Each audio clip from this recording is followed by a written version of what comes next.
ఇంత చక్కటి సినిమా మరి మహిళలు చూడకపోతే ఎలాగా? మహిళలు చూస్తున్నారు, వస్తున్నారు, బాగుంది అంటున్నారు. సో ఇవన్నీ పాజిటివ్గా జరుగుతుంది కాబట్టి డే బై డే ఇది ఒక గ్రాఫ్ అన్నది బాగా పెరుగుతూ వెళ్తుంది. అండ్ ఓకే, కొంతమంది కొన్ని డిస్టర్బ్ చేయడానికి కొన్ని ఉంటారు, అది వాళ్ళ సంస్కారం, మనం దానికి ఏం చేయడానికి ఏం లేదు. అది వాళ్ళ ఒక సాడిజం అంటారో ఇంకేమంటారో నాకు తెలీదు.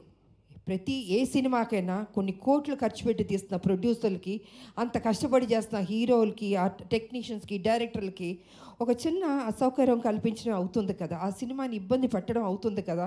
ప్రతి ఒక్కరిని ఇలా బాధ పెట్టడం అనేది కూడా కరెక్ట్ కాదు. ఈ సందర్భంగా నేను తెలియజేస్తున్నాను, వాంటెడ్గా కొనేది చేస్తున్నారు, నేను చూస్తున్నాను, వింటున్నాను.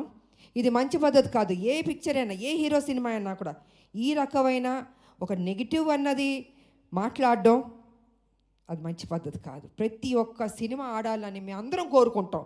ఏ సినిమాని డిస్టర్బ్ చేయకూడదు. బాగున్నది బాగాలేదని బాగుందన్నది వాట్ ఈస్ దిస్? ఇది కరెక్ట్ పద్ధతి కాదు. దయచేసి ఎవరెవరు ఇలాంటి తప్పులు చేస్తున్నారో కొంచెం మీ మైండ్ సెట్ మార్చుకోండి. ఈ ఇండస్ట్రీని బతకనివ్వండి.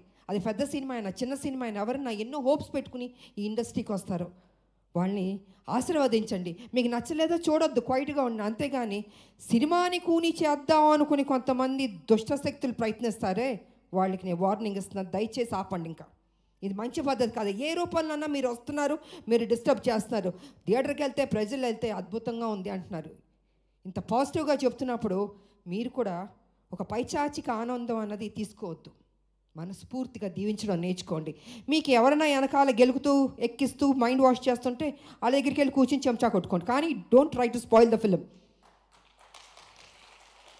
ఇది మంచి పద్ధతి కాదు. కొన్ని జీవితాలు పోతాయి. ఓకే, మేమంటే మొత్తం 46 years అది దాటి వచ్చేస్తాం, కానీ ఇప్పుడున్న జనరేషన్కి ఎన్ని హోప్స్ పెట్టుకుంటారండి. హీరోలు కానీ, హీరోయిన్లు కానీ, డైరెక్టర్ కానీ, ప్రొడ్యూసర్లు కానీ కొన్ని కోట్లు ఖర్చు పెట్టి తీస్తున్నప్పుడు వాళ్ళ సినిమాని నాశనం చేసేద్దాం అనుకుంటున్నారే. జీవితంలో మిమ్మల్ని మాత్రం క్షమించకూడదండి. అందుకే దయచేసి కొంచెం కంట్రోల్గా ఉండండి. ఈ చీప్ పనులన్నీ మానుకోండి. సినిమా ఇండస్ట్రీని బతికించండి. అందరు హీరోలు బాగుండాలని, అందరు డైరెక్టర్లు, అందరు టెక్నీషియన్, అందరు ప్రొడ్యూసర్లు బాగుండాలని నేను మనస్ఫూర్తిగా కోరుకుంటూ, మరి ఈరోజు ఈ సినిమాని ఇంత చక్కటి విజయాన్ని ఇచ్చారు. డే బై డే బెటర్ అవుతుంది. నేనేం తీసుకెళ్ళి హిమాలయాలో కూర్చోబెట్టాలని అబద్ధం చెప్పను. It is very good film, బెటర్గా అవుతుంది. కొన్ని డిస్టర్బ్ చేశారు కొన్ని, బట్ ఇట్స్ ఓకే. ఎన్ని అబద్ధాలు చెప్పినా లాస్ట్కి నిజమే గెలుస్తుంది, ఈ సినిమానే గెలుస్తుంది.